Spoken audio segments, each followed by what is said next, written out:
میں ہوں فضل قاسم۔ سب دیکھنے اور سننے والوں کو السلام علیکم۔ جو لوگ میرے چینل پر نئے آئے ہیں چینل کو لائک اور سبسکرائب کر کے بیل کے آئیکن پر لازمی کلک کریں تاکہ آئندہ آنے والی ویڈیو کا نوٹیفیکیشن آپ کو موصول ہو سکے۔ خلیفہ عبد الملک بن مروان کے دور خلافت میں حجاج بن یوسف نامی شخص عراق کا گورنر تھا۔ حجاج انتہائی ظالم اور جابر اور آل رسول صلی اللہ علیہ وآلہ وسلم اور اصحاب رسول کا قاتل تھا۔ محمد بن قاسم کا چچا اور سسر بھی تھا۔ ناظرین، یہی وہ شخص تھا جس نے حضرت عبداللہ بن زبیر رضی اللہ تعالیٰ عنہ کو بے دردی سے قتل کرنے کے بعد ان کی لاش کو 3 دن تک سولی پر لٹکائے رکھا، جبکہ اسی جنگ میں حجاج بن یوسف نے خانہ کعبہ پر سنگ باری کی اور عمارت کو نقصان پہنچایا۔ اس کے علاوہ ہزاروں معصوم لوگوں کو سخت ایذائیں دینا اور صحابہ کرام کی بے حرمتی کرنا اس کے سنگین جرائم میں شامل ہے۔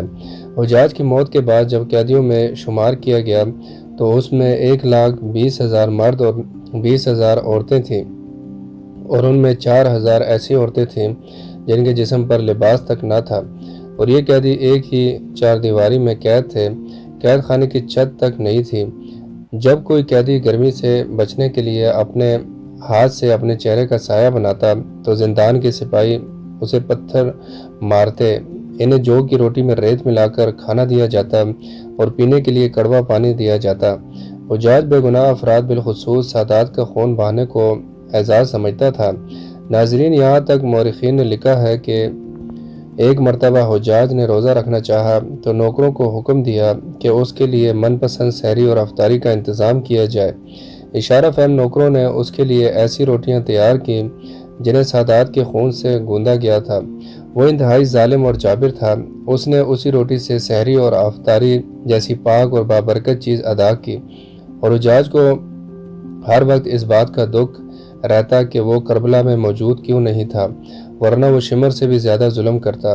حجاج نے کوفہ اور بصرہ کے درمیان شہر وسط کی بنیاد رکھی، جہاں وہ 9 ماہ سے زیادہ قیام نہ کر سکا، اور 53 سال کی عمر میں وہ مر گیا۔ ناظرین، ابن خلکان کہتے ہیں کہ حجاج کو عارضہ عاقلہ لاحق ہو گیا تھا، اس کے جسم کے اندر بچھو نما کیڑے پیدا ہو گئے۔ اللہ رب العزت نے ظالم و جابر شخص پر عذاب مسلط کیا۔ کہا جاتا ہے کہ ایک طبیب کو بلایا گیا تو اس نے گوشت کا ایک ٹکڑا ریشم کی رسی کے ساتھ باندھا اور حجاج کو کہا کہ وہ اس گوشت کے ٹکڑے کو نگل لے۔ حجاج نے گوشت کا ٹکڑا نگلا اور کچھ دیر بعد ریشم کی ڈوری سے اس ٹکڑے کو کھینچا گیا تو اس ٹکڑے پر بہت سارے کیڑے تھے۔ اللہ نے حجاج کے جسم پر سردی کو مسلط کر دیا۔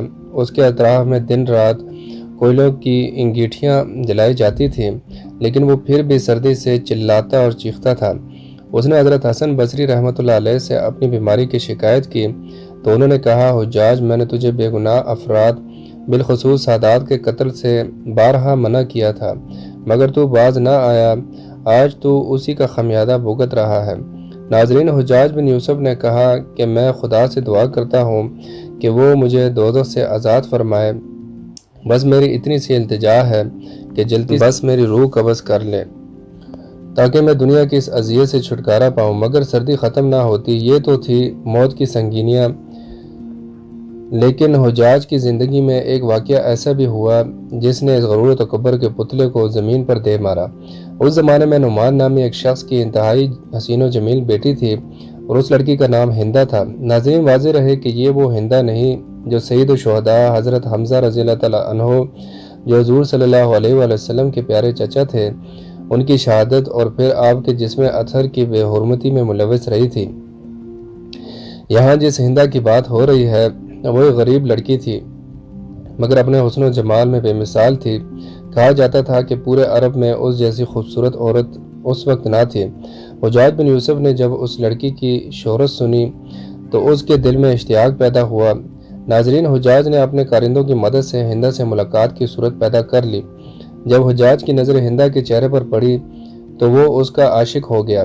جہاں دیکھتا اسے اپنی محبوبہ ہندہ کا چہرہ نظر آتا، چنانچہ حجاج نے ہندہ کو حاصل کرنے کی کوشش شروع کر دی۔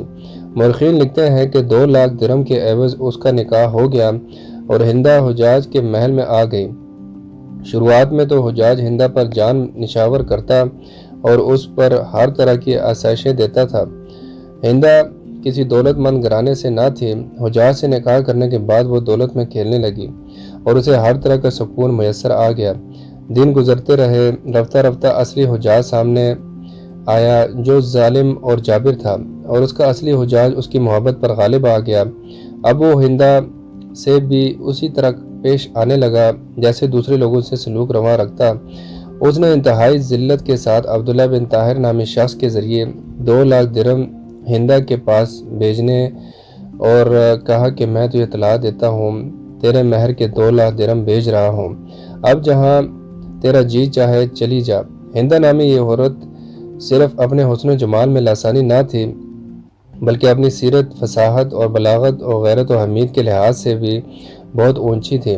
جب اس نے عبداللہ بن طاہر کی زبانی یہ پیغام سنا تو فوراً بول اٹھی، اے قاصد، تیری زبان مبارک ہو، تو نے مجھے بڑی جان فضا خوشخبری سنائی۔ میری خوش قسمتی اس سے زیادہ کیا ہو سکتی ہے کہ میں نے ایک بد مزاج اور خونخوار انسان کی قید سے رہائی پائی۔ یہ 2 لاکھ درہم جو اس نے میرے لیے بھیجے ہیں، میں تجھے خوشخبری سنانے کے عوض انعام دیتی ہوں، یہ میری طرف سے تیرا انعام ہے۔ طلاق کے بعد ہندا اس محل کو چھوڑ کر اپنے عام سے گھر چلی گئی، مگر اللہ رب العزت بڑی شان و عظمت والا ہے۔